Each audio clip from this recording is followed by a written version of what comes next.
Namaskar and welcome to this exciting new episode of Sattology, Debunking Mythology. And today we have chosen a very interesting topic, how to keep a sane mind or the right emotional state in this crazy world. It's going to be surely very, very entertaining. And I have a very famous friend and an author and also a musician. And also I won't say he's a comedian, but he writes which make you laugh. So let's say. And he's Jeffrey Armstrong. He's the author of the book Gita Comes Live. So namaskar, Jeffrey ji, and welcome to the show. Pranam Zadiji, great to see you again and everyone else. Namaste. What a topic you have chosen today. And it's like the keeping sanity in the crazy world. So before we start, we need to define what is the crazy world. So what is this crazy? I think this is actually something that everyone understands. It's that it doesn't follow a particular logic. It's as if somebody got hurt and they're passing the hurt around. And it's called wars, it's called chaos, it's called a myriad of things. But my first degree was psychology before I came to the Vedic knowledge. And so I already knew that there was something going on in the human being that either twisted them to the point that they couldn't live life, or they were untwisted and they remained happy under all circumstances. It seemed to be kind of like, as they say, the Holy Grail.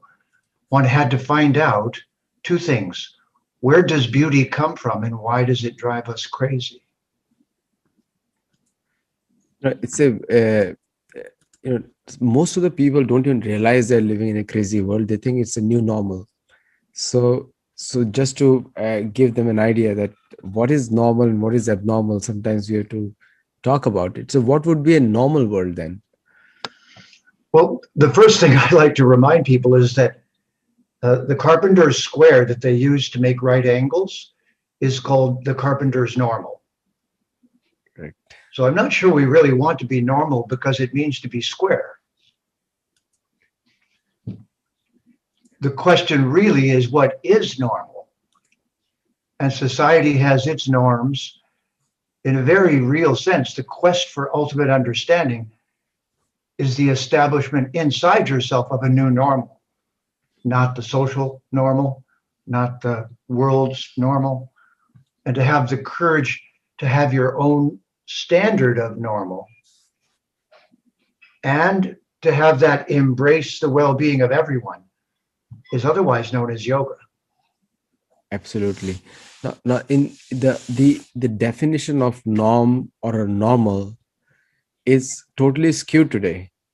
What is abnormal is considered normal, and what is normal, which is considered abnormal. And so see, there has to be some standards of normalcy also. So what can be those standards of normalcy? Like people can use them as a benchmark. Are they sane or insane?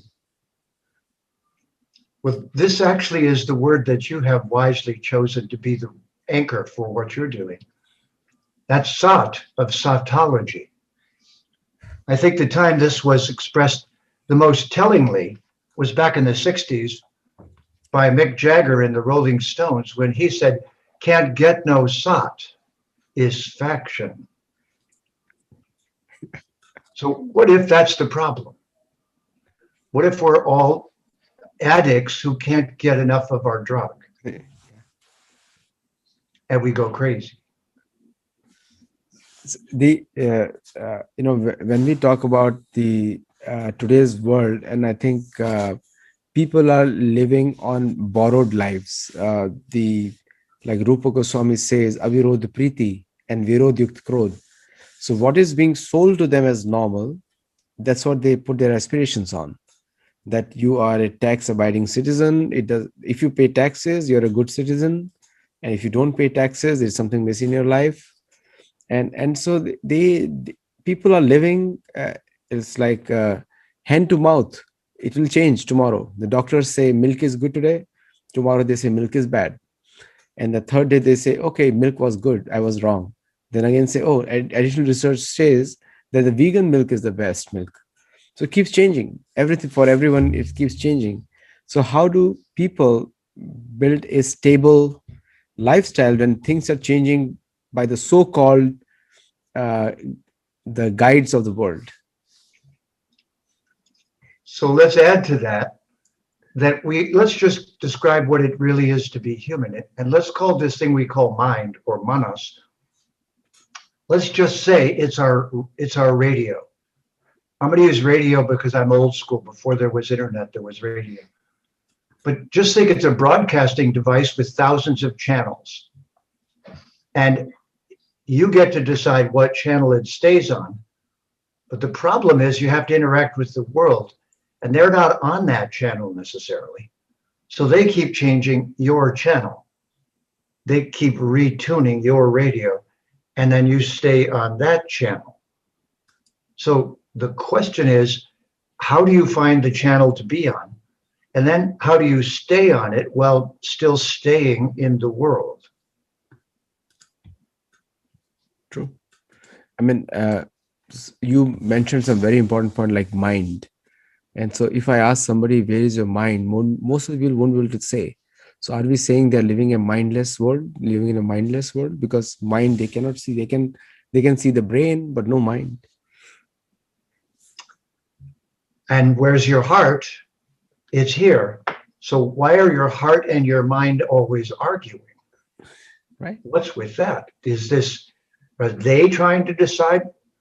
Is something else trying to decide for me? It's certainly in the advertiser's best interest to control me. You know, I had a very interesting experience of this because back in the 60s, all of us were trying psychedelics. And after that little experiment, I went into an ashram and found a better way to stay on the channel I wanted than to use any kind of substance. But at that time, we stumbled onto something very interesting. The correct therapeutic use of psychedelics in psychology now is for PTSD, post-traumatic disorder. So those people who've been in wars, who've experienced horrible things, terrible violence, the psychedelics would retune their radio. It would put them on another capability. They could find another frequency to stay on, and then they could establish that as their new normal. So in a way, that what we call the mind is like made of jello or made of clay or made of wax is what the Veda says. And everything that it gets near, it takes that impression, and now it holds that impression for an indefinite period of time.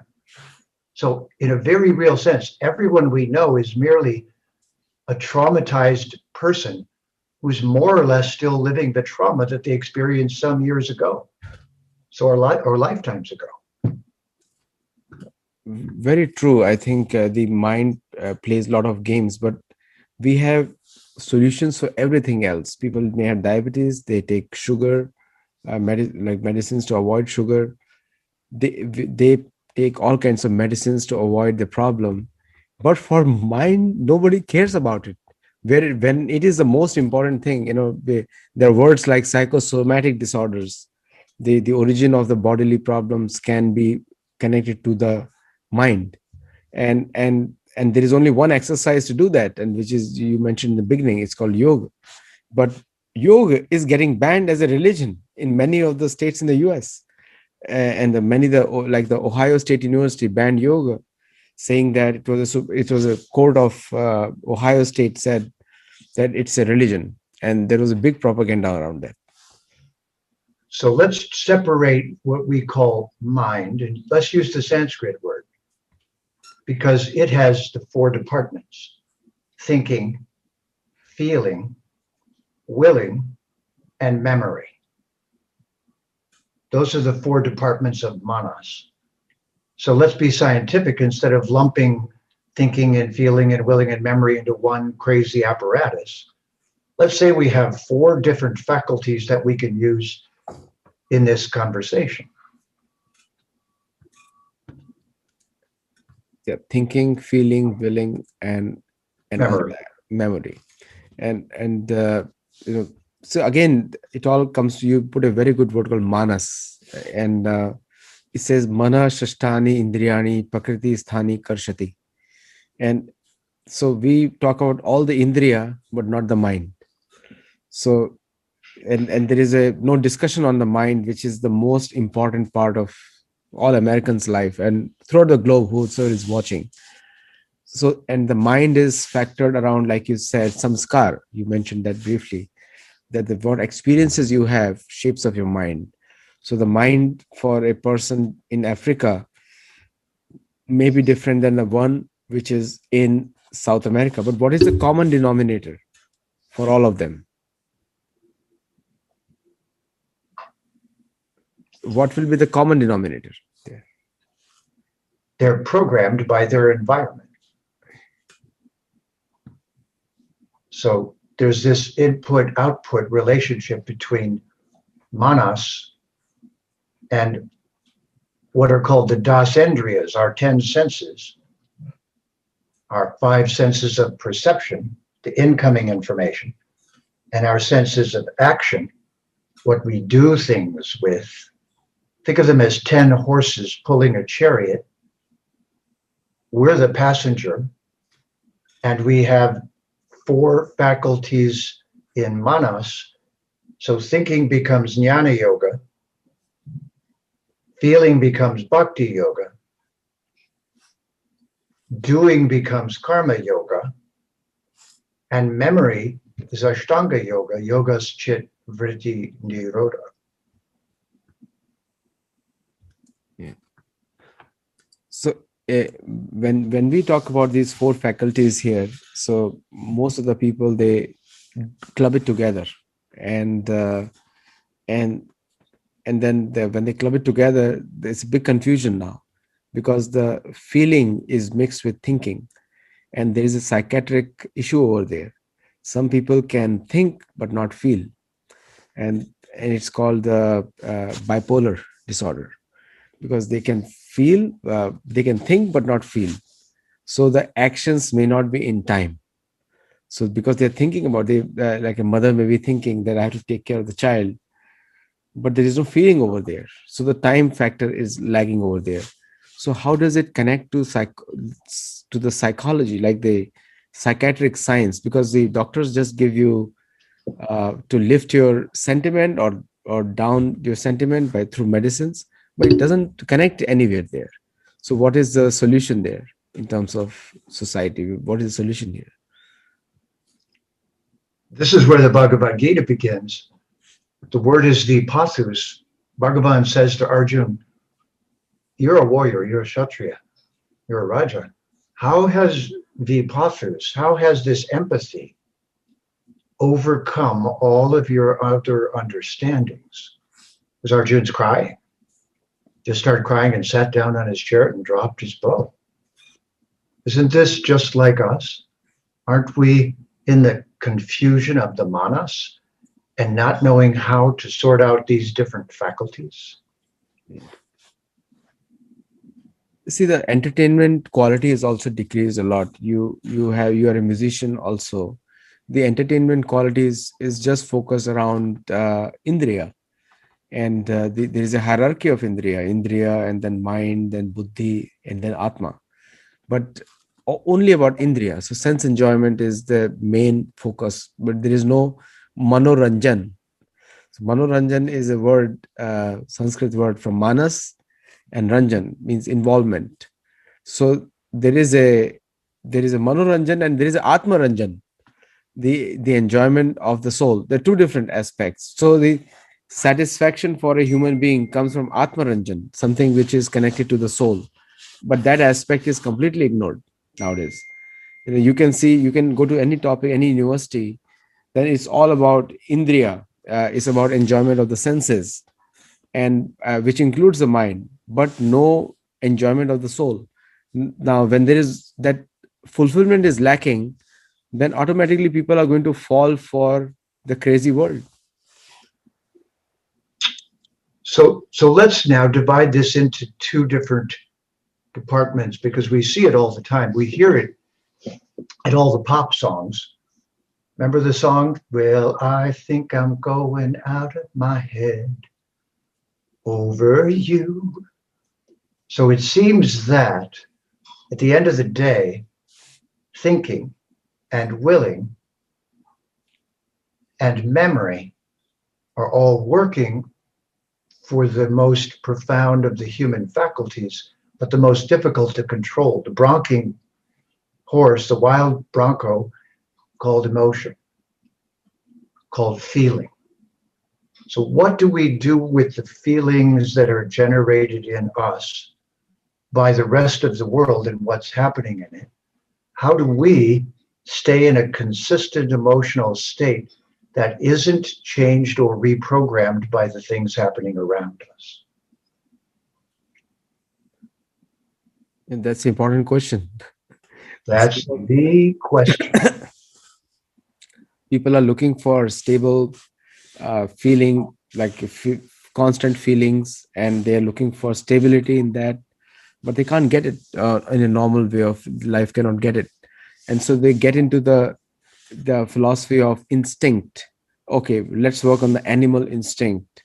And I always say Darwin's father was a monkey, mine not. I know my father.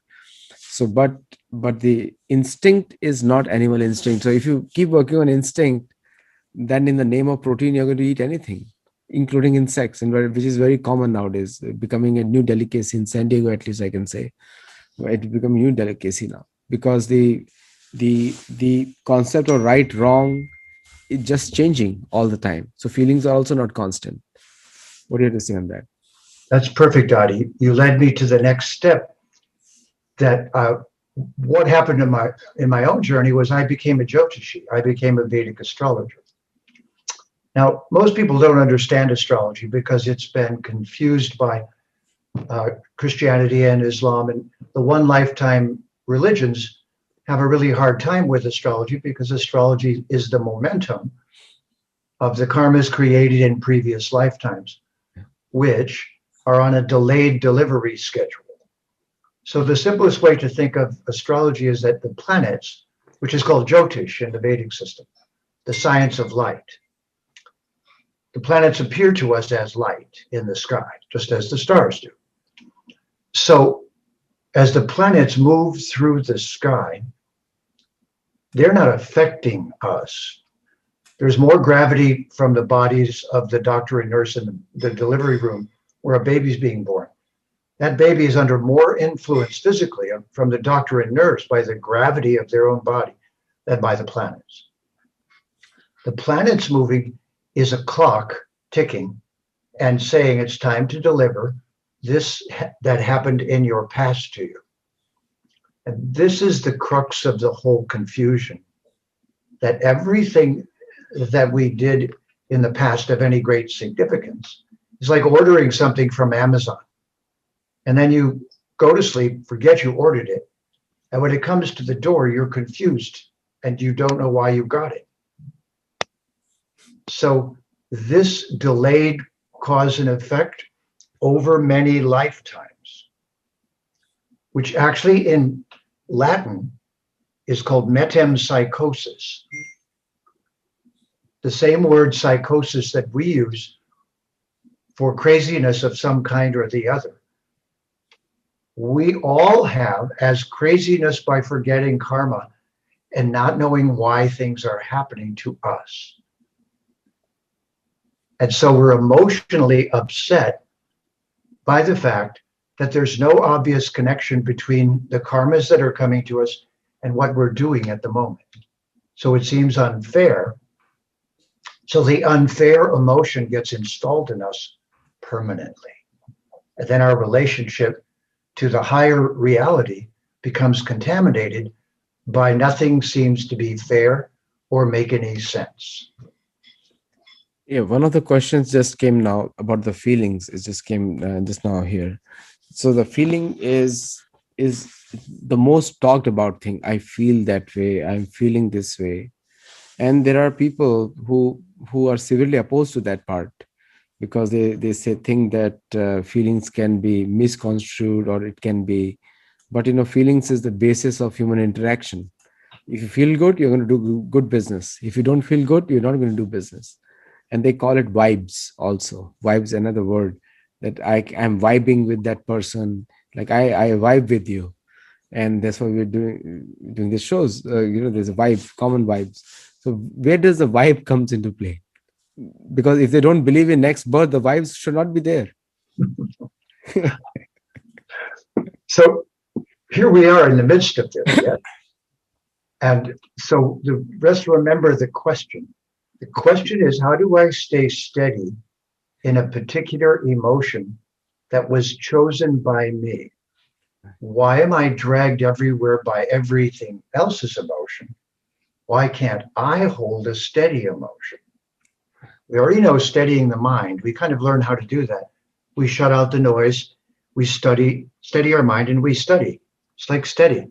And we do something with the mental faculty, blocking everything else. But blocking emotion seems impossible. So one last part to this that I meant to mention while Adi was saying what he said before. So astrology means it's called your zodiacal sign. Zodiac is from the word zoo, and it means that the 12 star groups in the sky are called the circle of animals. And each one of us has our planets, the parts of our being, in a different zodiac sign. But your sign means the animal you're riding.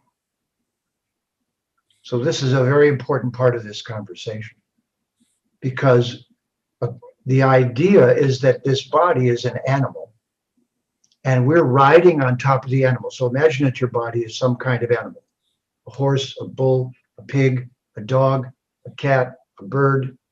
And just imagine and try to think, what kind of animal would you be? And if you listen carefully to yourself, you'll see if you're more bird-like, you're lighter and more sensitive and you move a lot and your quick actions are quick. If you're more horse-like, then you have a lot of energy and you get very excited and you want to run and you want to be free. If you're a bull, then you like to be calm and you do things in a steady way. So you're riding an animal and the animal's talking and saying what it wants. That's our 5-element body, our karana. And then what's riding it is the thinking, feeling, willing, memory. And then who's inside is us, the Atma. So we're riding this animal and it has desires. And we can't always tell the animal from us. This is yoga. We're sorting out the conversation so we can decide who the doer is and how to take charge of the animal, and then how to focus upon something and stay in a steady state of awareness. There is a big talk about alpha males, alpha females, and the blue pill and the red pill. There's a lot of talk in many places over there.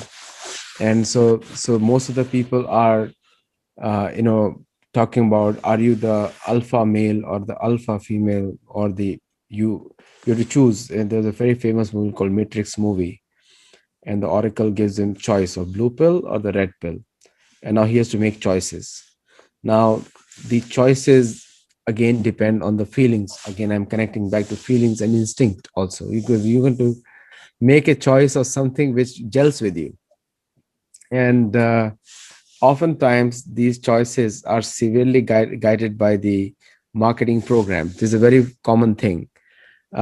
Whether there is a toothpaste is there, but either a beautiful woman is going to promote it or a very good looking man is going to promote it. But ultimately the toothpaste is going to be used in the teeth, and it has nothing to do with their outside appearance in any way. Or a man with no teeth is going to say, I wish I'd found this when I had my teeth. But it's all going to be sold by some kind of emotion. Correct. It's not going to be, and that's what he's saying, it's not going to be sold by logic. Yes. It's going to be sold by some unconscious emotion that we respond to. Yeah. And advertising is to get you to control your emotional response while not even telling your mind that I'm telling you what to do. So it's a split screen thing where the emotion's telling you what to do and the image is not, but it holds you steady. You like the image, so you take on the emotion. And this is called in yoga a vritti. Now listen very carefully. This is called a vritti. It means a way that your mind got twisted so you would do something a certain way. And this is used in politics, it's used in advertising. Every time you're being sold something, it's your emotion that's being twisted. And they're pretending they're not twisting your emotions, but that's what they're really doing. So that's very important for this conversation. One of the biggest strategies used by the marketing people is to create frustration. Virodh yukt krodh. And then if you are frustrated, if your feelings are not fulfilled, and then you're definitely going to go to any extent to buy it. So the avirodh priti, constant attachment that Rup Goswami says, that you create a avirodh priti, like create a very strong attachment through these fake ads. And this happening everywhere, where it's a politics, and sometimes people lose track of who they are and what they like. And by the time they realize it, they're already 50. So they spend so much time running after imaginary objects which they never needed in the first place. What do you have to say on that, sir? Well, so now let's connect this to, let's make a quick, short way to get control back. If you lose your temper, let's think about this for a moment. If something makes you mad and you lose your temper, you've just lost it. What do you do to bring yourself back to balance?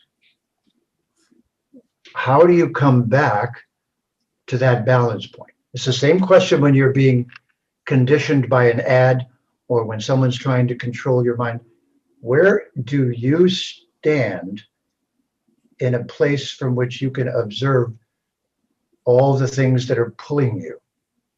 So how do you have a central point that remains steady? This is the first yogic question. This is why in the beginning of the Bhagavad Gita and in varying stages through it, Bhagavan teaches about jnana. There's a way to steady the perception of your consciousness upon yourself as the Atma, so you don't get pulled by everything else because it's all external to your Atma.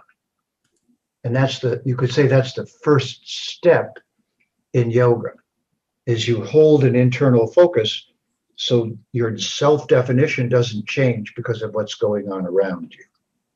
Yeah, one of the interesting things which was told many years to me by one very great thinker, I would call him, Bhakti Tirth Swami, was told, become an observer.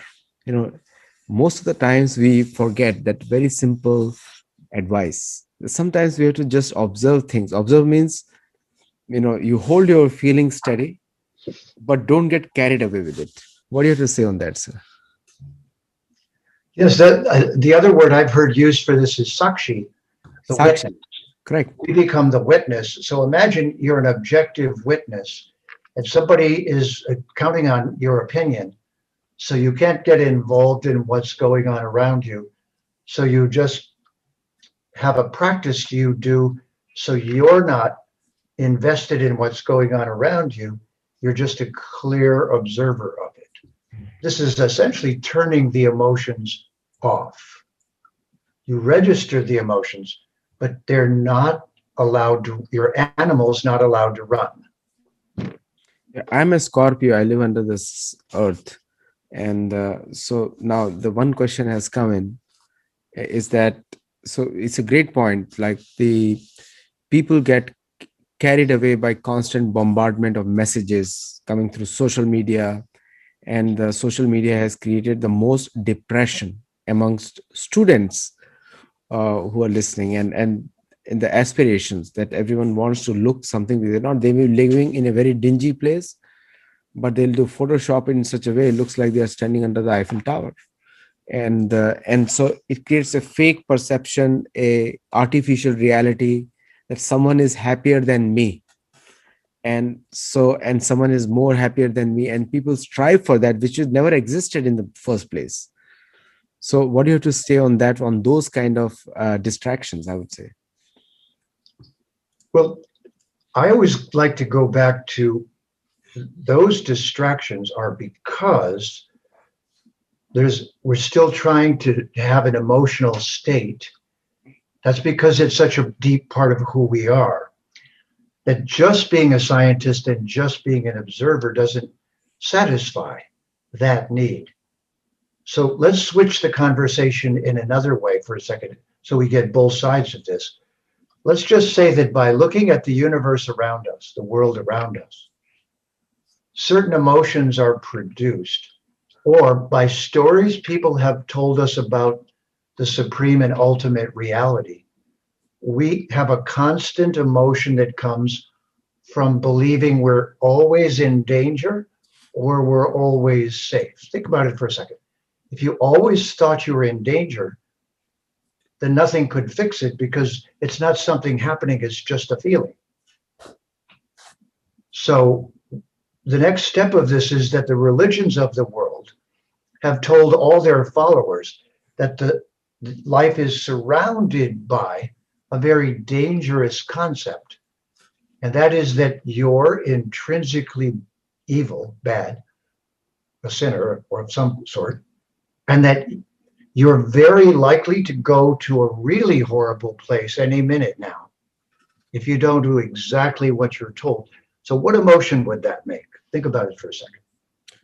Great point, because the it's all about we are pulled in 100 different directions, and then we're asked to focus. It's a very funny thing, focus, but how? We're pulled in 100 different directions here, and you gave a good solution over there. Sakshi is one of the best things. I use it on myself all the time. Being a witness, the witness has no other right but to testify later on. Absolutely. You step yourself back through what's going on and you say, okay, wait a minute. But still, at the center of that is a being who you might say feels satisfied when they get particular emotions. So, isn't it true that we become addicted to, or we think that we could have constant pleasure if we had another human with us? Is this one of the big problems in life? That our Big, deepest injuries come from other humans? a very famous politician poet of India said, "We are crowded when I'm alone, and when I'm alone when I'm crowded in a crowd." In a crowd. It was told by the one of the ex prime ministers of India. So I want to take a leap. So let's just say that the biggest emotion we're capable of is if we feel that imagine you're working for the government secretly, and you know that they'll take care of you no matter what, and you're protected, and you have all the money you need, you're just on a mission, and all you have to do is remember your mission and know that you're safe and protected by the government. Then everything you do, you would carry that emotion with you. You'd walk around totally confident. You'd walk around like, I'm in charge. So is this possibly what some religious people have done? They think I'm right, so I'm in charge. Everything is fine. But then they tell everyone else that they're wrong. So I would suggest to you that one of the biggest problems we have is the right, wrong religions have created a feeling that the world is very dangerous and that you have to do what you're told a certain way or you're persona non grata. You're not really safe. And They've that's used fear to frighten everyone. and that's why most of the people are scared of religious people, because they know they are judgmental, and then the judgmental behavior. The life is all about gray. There's always a middle path, and right or wrong has no place there, and that's why most of the people run away from such people, because they're going to pass a judgment on you. And the biggest funny thing is the judgment day. It brings you to my last point of this discussion. Isn't the judgment is every minute if you are self-conscious? So what if you could steady your emotions first in some particular way? The beginning of the Bhagavad Gita, Bhagavan, the ultimate and supreme being, speaking to us, speaking to Arjuna, because that's what's the tension of the conversation, is that the avatars come to Earth, but is acting like a human, but really is the ultimate supreme being. But he's not showing it off. He's not showing how powerful he is. He's not dominating people. He's just being a citizen, being a member of this high level culture at the time. And he's Arjun's best friend. So Krishna says to Arjun, because you're my best friend, I'm going to tell you this. Now, if this was just a conversation between two friends, it wouldn't matter. But this conversation is for us. And Bhagavan says to us through Arjun, actually, I want to be your best friend. I don't want to dominate you. So just stop for a moment and think, what if, of all the relationships you could have, your relationship with the Supreme Being is best friend? Now, if you've ever had a best friend, how does it feel when you go spend time with your best friend? Yeah, we reveal all our secrets to them. And also we want to hear from them. We don't want somebody to judge us. We want to, we are always looking for that friend, Suritam Sarvabhutanam, like who is a well-wisher. You know, we won't tell our biggest secrets to even our spouses sometimes, but we'll tell to a friend. And then there's a term for our very best friend in English, our bosom buddy. Correct. Now, it doesn't just mean from male to female. Yeah. In the old days, your bosom was where your heart is. Heart is. This chest area is your bosom, not breasts, Yeah. and as in the female. So it's someone that you can get heart to heart with. Right. Bosom buddy. And we're hungry for that. If we don't have that in our life, there's still something missing. I could be the wealthiest person in the world, but no one loves me heart to heart, bosom to bosom. And so there's still a piece missing. You know, it's a great topic, and for viewers who watched it live, you know, you can comment on it. And also the topic was how to remain steadfast or stable in our emotions, feelings, intelligence, and our life In a crazy world. in a crazy world. And so, though we're doing it quickly, it's really not that difficult. And this is part of the problem. It's been made so difficult. Why? Because if the Supreme Being is angry and dangerous, then even having the conversation is dangerous. But what if that's a misunderstanding? What if the Supreme Being is just looking to be best friends with everyone? Yeah. What if that's the reality? Then why should you be afraid of that? Why should you think you're unworthy of it? Why should you think, oh, I can't do this? It doesn't have any qualifications. You're already qualified. You're already lovable. If you met someone to be your bosom buddy, someone you could live your whole life with, they too would think, oh, I'm nobody special. Well, maybe not to everyone else, but they would be to you. Correct. What if everyone's that loving and special to Bhagavan? And what if that's the thing we haven't been told, that it's easier, far easier than we've ever thought or ever been told? What if we already are worthy of it? What a point you made, because this particular aspect is not told. People are searching for friends, people are searching for love, feelings in the wrong places. But they should be looking for within themselves many times, because this is not being told to them. Because if I'm the outside guy and tell you I'm your well-wisher, and if I fall down, because we are all humans at the end of the day, I make a mistake, then the identity of another person completely breaks down. The trust breaks down completely. What if we put our faith in someone who is outside the system, and then that faith never breaks down, because we are ourselves responsible for that relationship. It's like I say, you get that answer which you ask. You won't get an answer which you did not ask. What do you have to say on that?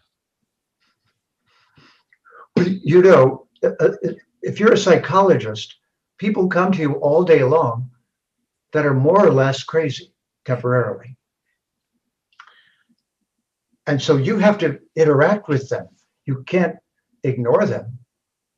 So you have to have a form of interaction with crazy, which leads them back to sanity. And sanity is not being traumatized by something that happened in your past in the material environment.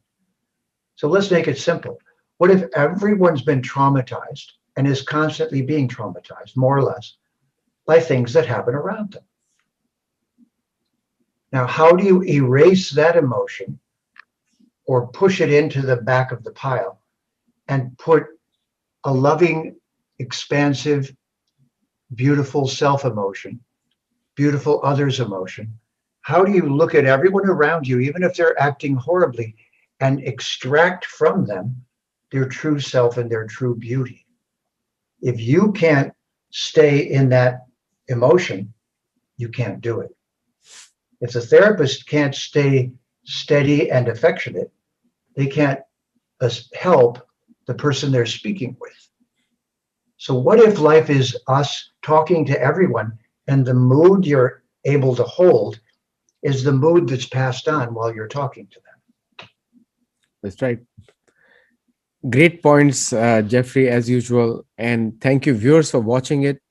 And there's a lot more to come. We're going to cover. This was a how to remain happy in this crazy world, how to be stable in this crazy world, and how to be steadfast in this crazy world.